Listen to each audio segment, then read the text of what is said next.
Hi, everyone. Had a little bit of technical difficulties, so if I'm hoping everyone can find me. I set out a post a little bit ago that I was going to be going live at 1, and that was on a different system because I wanted to be able to have a neat little area at the bottom that kind of said, live with, and so I had to go through an OBS system. But at the moment of broadcast, it couldn't recognize my stream key, so I have canceled that and just come on Facebook Live. So I'm hoping that everyone will see that. I'll just give everyone a little bit to recognize that that's not happening over in that area.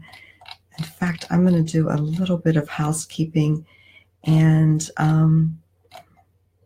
so if you just give me a minute, we'll just move everything over to that area. But anyway, we are going to be talking about why conversations are so hard. And today I'm really just going to be chatting with you. I know we've been going through, talking about conversational intelligence, or CIQ, and that's what Conversational Cocktails is, what my upcoming webinar on this Friday at 2 o'clock is about. But today, I really just wanted to chat about conversations in general. So let me do a little bit of housekeeping here. So give me some wows, give me some likes, let me know that you're out there and that you can hear me. Like I said, I had a change just at the last minute from how I was going to broadcast, and I have now moved over to the straight platform for Facebook. So I'm going to go ahead and edit in here in case anybody is over in the other area waiting for me to show up, and let them know that that is not happening.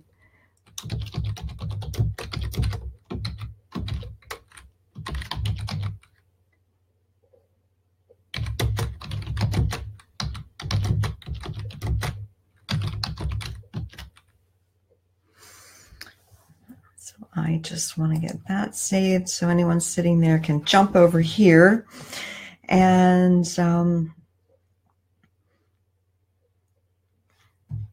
give them a chance to see that message and get over. And thank you all for being patient.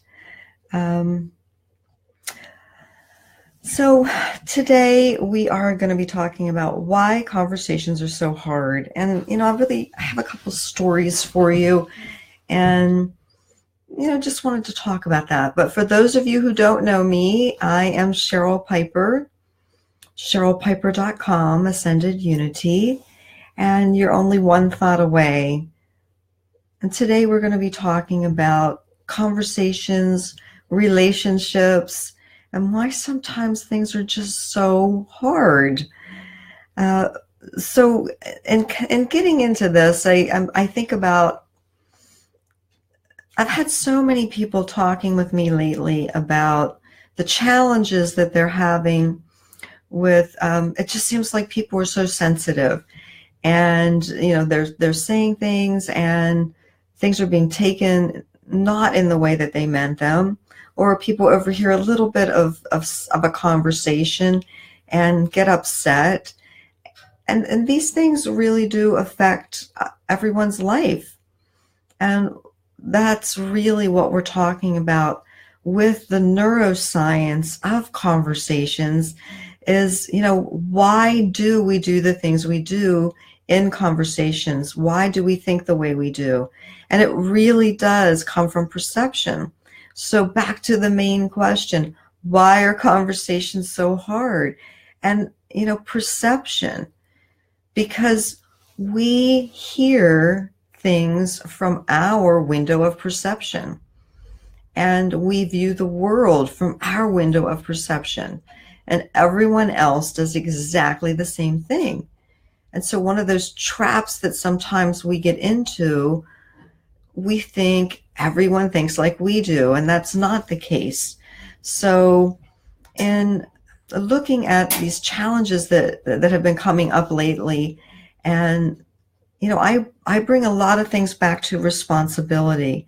And that is one thing that's wonderful about understanding why we think the way we do, the neuroscience behind it, what's happening in a conversation when we feel threatened, what's really going on. Because if we can understand why we're reacting in that way, then we are just 10 steps ahead of changing our thought.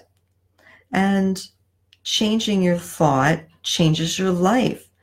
Back to my tagline, you're only one thought away, because thoughts become things, and that becomes our reality. If we think a thought long enough, and if we think a thought over and over and over again, that turns into a belief, and that belief turns into our reality, and that's our perception of the way we're viewing the world. So if we can understand these things about ourselves and about others, it really helps us in having meaningful conversations. It really changes the conversations that we have in any relationship in our life, whether it's business, at work, with our coworkers, with our managers, with our clients, whether it's in your personal life, with your spouse, with your family, with yourself. I mean, sometimes the worst conversations we have are with ourselves, and we don't want to do that. That's not productive. But back to what I was talking about with responsibility. When we understand why we think the way we do and why we react in the way we do to a conversation, or the way someone is speaking to us, then we don't have to go into that amygdala hijack. And for those of you who are new and have not heard me speak before, an amygdala hijack is that area. The amygdala is the area of the brain. It's very primitive, and it's our protector. It is always scanning for threats, pardon me. It is always scanning for threats. And when it deems that someone or something is threatening us, it throws us into this state of distrust, this state of protect mode, this place of one of four things: fight, flight, freeze, or appease. And so depending on the situation, we're going to do one of those four things. And so to understand that when someone is coming at us in a way to invoke that type of response, because I've been in situations before, and I'm sure you have too, where no matter how kind and compassionate and rational you feel that you're being in that situation, some people just want to fight and they want to argue. And I've been in those situations. It's tough. You try to come at it with love. You try to come at it with rationale at first, which sometimes only fuels that fire. I know I've had that situation happen to me before. And then you think, well, if I just don't argue, and this person will stop arguing, because if you can't have someone to argue with you, why are you arguing? Yeah, sometimes that doesn't work either. And so it's our job to manage our space. And that's where I'm coming back to that responsibility. We do have choices. We can choose to work in a way to understand what's going on with that conversation that we're in, or that situation that we're in, and we're starting to feel mad, or we're starting to feel kind of flustered, and we're feeling like that we just want to argue or want to be right.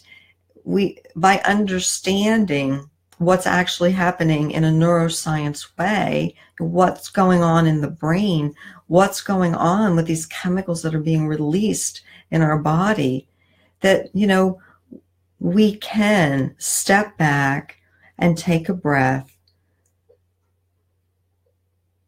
and really just center ourselves and move forward with a different thought pattern. And that's what I'm talking about with responsibility. It is our responsibility to, our thoughts are our responsibility. What we say is our responsibility. And how we treat each other is our responsibility. And if we can move forward in a way where we're thinking with a kind heart, with a kind mind, thinking in a compassionate way, and moving forward, thinking about words do create worlds. I mean, how many times have you heard a story about someone who was just at their last? I mean, they just thought, I'm just going to end it all. I mean, nothing matters. No one cares. And then someone smiled at them. Someone just said a kind word. Someone acknowledged them. And it made a difference in their life. And that person who smiled at them or gave them a little bit of encouragement, maybe didn't even know them, they'll probably never know that, which is okay. But it made a difference in that person's life. So words do create worlds. And we need to think about how our responsibility is, or what our responsibility is, in the words that we use and the way that we present ourselves. So I just kind of wanted to talk about that because there's just been so much going on lately where, I hear people saying, I didn't mean to say it like that, and I can't believe that they heard it like that, and I can't believe they got mad. I say that.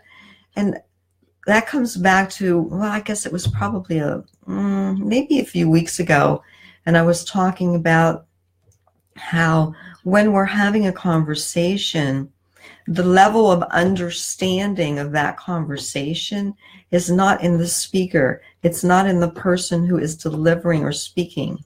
It is in the person who's listening, because they hear it through their lens of their perception, their perspective of the world, and that's how they're hearing it.